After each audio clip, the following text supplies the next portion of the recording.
The War of the Worlds by H. G. Wells. Book 2. The Earth Under the Martians. Chapter 6. The Work of 15 Days. I stood tottering on the mound for some time, regardless of my safety.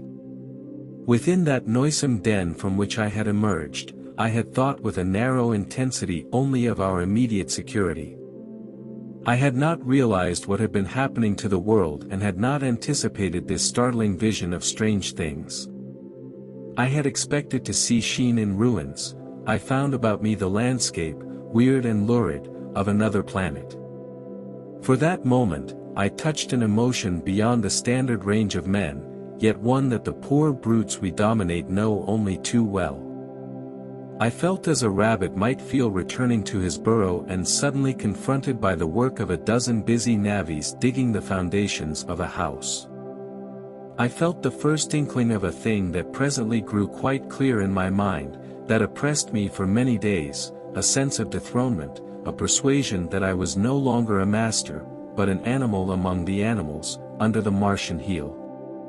With us, it would be as with them, to lurk and watch, to run and hide. The fear and empire of man had passed away. But so soon as this strangeness had been realized, it passed, and my dominant motive became the hunger of my long and dismal fast. In the direction away from the pit, I saw, beyond a red-covered wall, a patch of garden ground unburied. This gave me a hint, and I went knee-deep, and sometimes neck-deep, in the red weed. The density of the weed gave me a reassuring sense of hiding. The wall was some 6 feet high, and when I attempted to clamber it, I found I could not lift my feet to the crest. So I went along by the side of it and came to a corner and a rockwork that enabled me to get to the top and tumble into the garden I coveted. Here I found some young onions, a couple of gladiolus bulbs, and several immature carrots, all of which I secured, and, scrambling over a ruined wall, went on my way through scarlet and crimson trees towards Q. It was like walking through an avenue of enormous blood drops, possessed with two ideas: to get more food, and to limp, as soon and as far as my strength permitted, out of this accursed unearthly region of the pit. Some way farther, in a grassy place, was a group of mushrooms which also I devoured, and then I came upon a brown sheet of flowing shallow water where meadows used to be. These fragments of nourishment served only to whet my hunger. At first, I was surprised at this flood in a hot, dry summer, but afterward, I discovered that the tropical exuberance of the red weed caused it. Directly this extraordinary growth encountered water, it straightway became gigantic and of unparalleled fecundity. Its seeds were poured down into the water of the Wey and Thames, and its swiftly growing, and titanic water fronds speedily choked both those rivers. At Putney, as I afterward saw, the bridge was almost lost in a tangle of this weed, and at Richmond, too, the Thames water poured in a broad and shallow stream across the meadows of Hampton and Twickenham. As the water spread, the weed followed them until the ruined villas of the Thames Valley were lost in this red swamp, whose margin I explored, and much of the desolation the Martians had caused was concealed. Ultimately, the red weed succumbed almost as quickly as it had spread. A cankering disease, due, it is believed, to the action of certain bacteria, presently seized upon it. Now by the action of natural selection, all terrestrial plants have acquired a resisting power against bacterial diseases. They never succumb without a severe struggle. Still, the red weed rotted like a thing already dead. The fronds became bleached and then faded and brittle. They broke off at the slightest touch, and the waters that had stimulated their early growth carried their last vestiges to sea. My first act on coming to this water was, of course, to slake my thirst. I drank a great deal of it and, moved by an impulse, gnawed some fronds of red weed, but they were watery and had a sickly, metallic taste. I found the water was sufficiently shallow for me to wade securely, and although the redweed impeded my feet a little, the flood got deeper towards the river, and I turned back to Mortlake. I managed to make out the road using occasional ruins of its villas and fences and lamps, and so presently, I got out of this spate and made my way to the hill going up towards Roehampton and came out on Putney Common.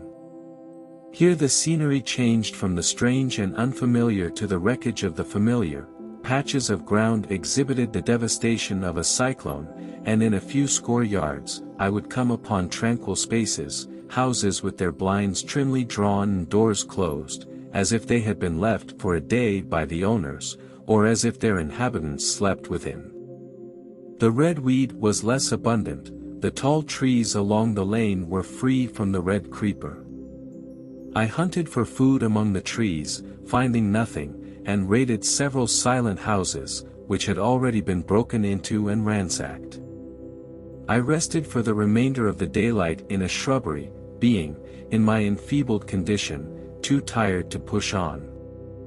I saw no human beings or signs of the Martians all this time.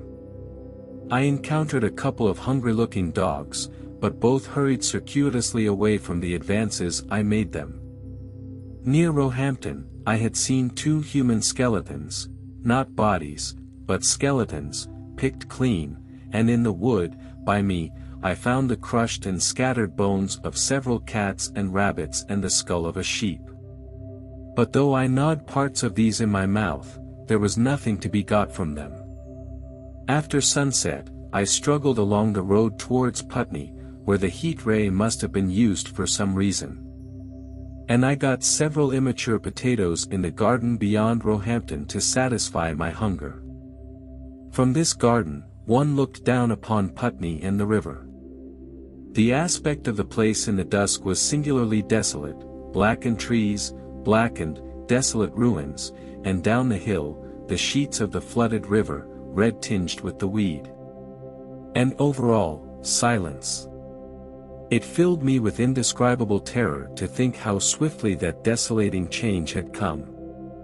For a time, I believed that humanity had been swept out of existence and that I stood there alone, the last man left alive. Hard by the top of Putney Hill, I came upon another skeleton, with the arms dislocated and removed several yards from the rest of the body. As I proceeded, I became more and more convinced that the extermination of humanity was, save for such stragglers as myself, already accomplished in this part of the world. The Martians, I thought, had gone on and left the country desolated, seeking food elsewhere. Perhaps even now, they were destroying Berlin or Paris, or they might have gone northward. That is the end of chapter 6. Thanks for watching, and I'll see you at the next one.